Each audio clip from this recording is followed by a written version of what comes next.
We've got breaking news out of the NFL where the Pittsburgh Steelers are hiring Omar Khan as their next general manager. It's been confirmed by our Jason La Canfora. Khan has been with the Steelers organization since 2001 and has served as the team's VP of Football and Business Administration since 2016. He replaces Kevin Colbert, who's retiring after 22 years in Pittsburgh. Joining us now with all the latest, CBS Sports NFL insider Jason La Canfora. JLC, always great to have you aboard. Take us through the last week or so of how this decision came together. The search was far-reaching, but they land internal. Yeah. Well, I would say really it goes back months, right? And it ends up where a lot of people in this league, and especially a lot of people who know the Steelers well and the Rooney family well, thought it would always end up. But they didn't want this to be an inside job. They didn't want to give any sort of perception or optics that it was an inside job. So the Rooneys and Kevin Colbert and Mike Tomlin threw themselves into this process, and they cast a very wide net, and they did an exhaustive first round of interviews and second round of interviews, and then whittling it down to finalists, both internal and external, and then ultimately reached a conclusion that I think, again, there was enough of a body of work, as you said, at 20 years in the organization to already point to this, but they wanted to leave no stone unturned. They wanted this to be as thorough of a process as the one that led them to Mike Tomlin many, many years ago, when Tomlin was not perceived as a guy who was going to get the job, because everybody thought it was going to go to Russ Grimm or Ken Wisenhunt, and obviously it went to Mike Tomlin, a little-known assistant at the time. So they exhausted what they felt like they had to exhaust, and at the end of the day, the best guy was the one who has been, frankly, been groomed for this job for the better part of 20 years, who was Kevin Colbert's right-hand man, who was already the Steelers' conduit towards the salary cap, towards every negotiation they've done the last 15 years, their conduit in the agent community, and the person who had built relationships up with the guys who negotiate contracts on the other side of the ledger for the players and not for the teams. Someone who is universally liked, someone who is universally respected, and someone who combines sort of all of the worlds you're looking for in the modern NFL. Again, it's that negotiating, contractual expertise. It is an understanding of analytics and sort of the new age metrics-based era that's going on in the NFL.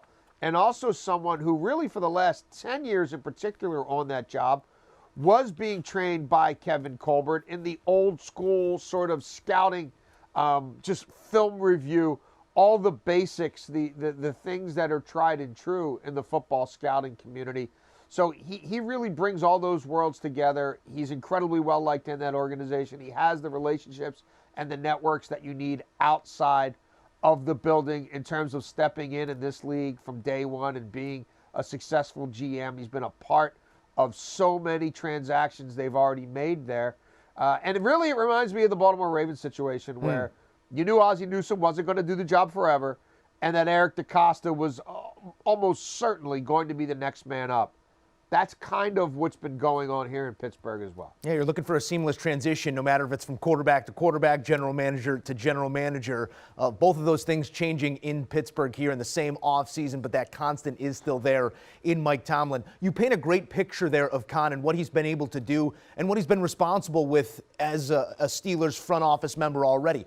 What are his blind spots right now? What is he going to have to fill in? Where is he going to have to get better? And where does the job ask change now that he is the one sitting in the big chair? Well, yeah, that's it, right? It's that the buck stops with you, and instead of being someone who's helping to build consensus and to formulate opinions, now you have final say. You are going to be the architect of that roster. But I think it's an inspired choice again, because he's already someone who's sort of synthesized and brought different sides of the building together. He's already someone who has the relationship with ownership, going back multiple generations, over 20 years there. And so there's already that interpersonal dynamic and that understanding and speaking the same language. And it would have been really, frankly, bizarre for the Steelers when you have an Omar Khan and you have a Brandon Hunt to have hired someone from the outside when you just look at these two individuals, what they've meant to the organization, how their roles have grown and evolved over time, how much respect and admiration they already had in the building, and frankly, the impact of their voices and of their opinions and how high of a regard that was held. So this makes sense. This is kind of the Rooney way. This is the Steeler way. And look, I don't think, I mentioned the Ravens thing before and Ozzie Newsome.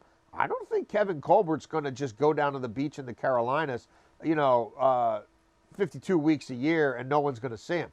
He's going to probably still have an office there. He's going to be someone who can be conferred with at any point in time.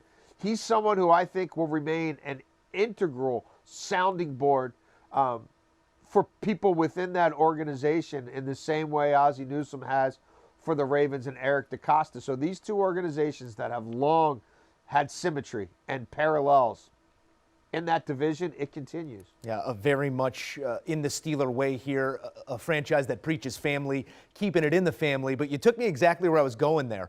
Colbert, not expected to step completely away, will still be with the franchise in some way, shape, or form. I mean, it just immediately begs the question of, do you think there'll be any sort of power struggle there with these two, well, I was going to say with these two cohorts now flipping roles and one moving into the main position, the other one in more of a consulting role? No, not at all. Again, I'll go back to that Ravens model. I mean, Eric DeCosta is the person doing all the interviews, answering the questions, being the point man, signing his name to every transaction.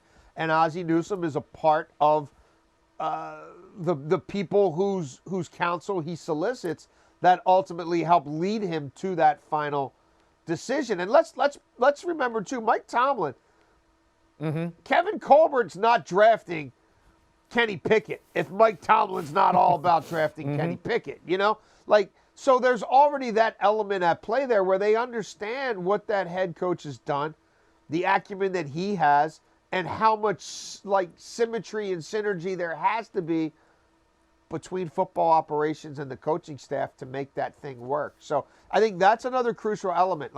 This is always going to be an organization with the Rooneys that has separation of church and state. You're never going to see someone have final say over the entire roster and final say over every coaching decision.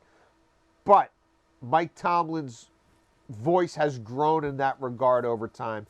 Kevin Colbert has respected that. Omar Khan has been a part of that ever-growing, expanding process. And I think the fact that those two already have a relationship as well goes a long way. So I think, doing this way, especially after taking 3-4 months to really have a thorough process, I think speaks to where this thing's going.